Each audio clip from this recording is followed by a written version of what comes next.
সূরাত তাহরিম মাদানিয়া। পরম দাতা ও দয়ালু আল্লাহর নামে শুরু করছি। হে নবী, আল্লাহ তোমার জন্য যা বৈধ করেছেন, তুমি তোমার স্ত্রীদের খুশি করার জন্য তা তোমার জন্য নিষিদ্ধ করছো কেন? আল্লাহ ক্ষমাশীল, দয়াময়। আল্লাহ তোমাদের শপথ হতে মুক্তি লাভের ব্যবস্থা করেছেন।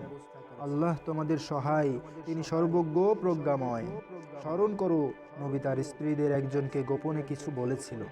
পরে তার সেই স্ত্রী তা অপরের কাছে প্রকাশ করল এবং আল্লাহ নবীকে তা জানিয়েছিলেন। তখন নবী তাকে কিছু বলল এবং কিছু বলল না। নবী যখন তাকে জানালো, তখন সে বলল, কে আপনাকে এটি জানিয়েছে? নবী বলল, তিনি, যিনি সর্বজ্ঞ, সম্যক অবগত। তোমাদের দুজনের হৃদয় অন্যায় প্রবণ হয়েছে, তাই যদি তোমরা আল্লাহর কাছে তওবাহ করো, কিন্তু তোমরা যদি নবীর বিরোধিতায় থাকো, নিশ্চয়ই আল্লাহ জিব্রাইল এবং নেককার বিশ্বাসীগণ তার সহায়, উপরন্তু ফেরেশতাগণ তার সাহায্যকারী।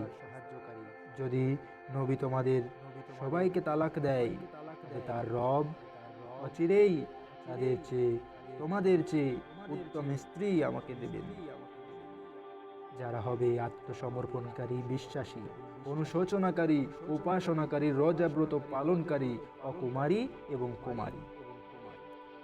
হে বিশ্বাসীগণ, তোমরা নিজেদের এবং পরিবারবর্গকে অগ্নি হতে রক্ষা করো, যার ইন্ধন হবে মানুষ ও পাথর, যার নিয়ন্ত্রণ ভার রয়েছে নির্মম কঠোর ফেরেশতাগণের ওপর, যারা আল্লাহর আদেশ অমান্য করে না এবং যা করতে আদিষ্ট হয় তাই করে।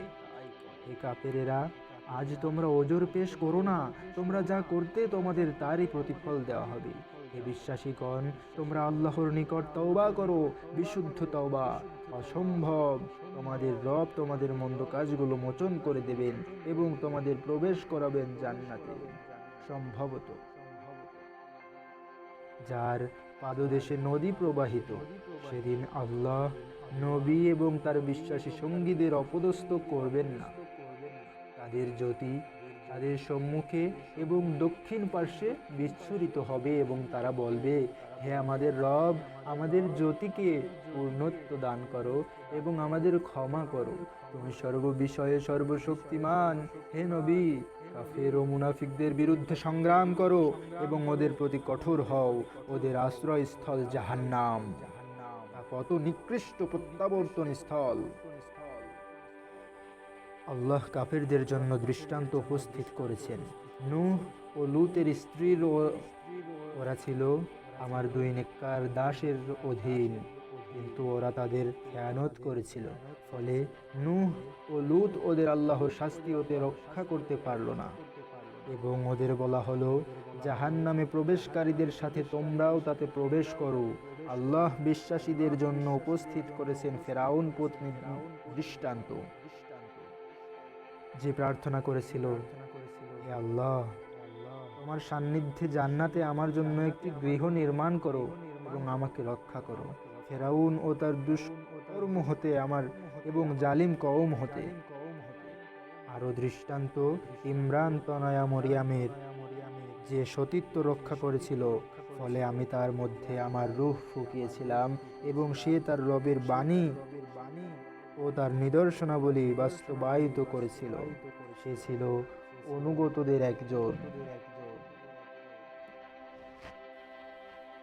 কওম হতে। আরো দৃষ্টান্ত ইমরান তনয়া মরিয়ামের, যে সতীত্ব রক্ষা করেছিল, ফলে আমি তার মধ্যে আমার রূহ ফুঁকিয়েছিলাম এবং সে তার রবের বাণী ও তার নিদর্শনাবলী বাস্তবায়িত করেছিল। সে ছিল অনুগতদের একজন।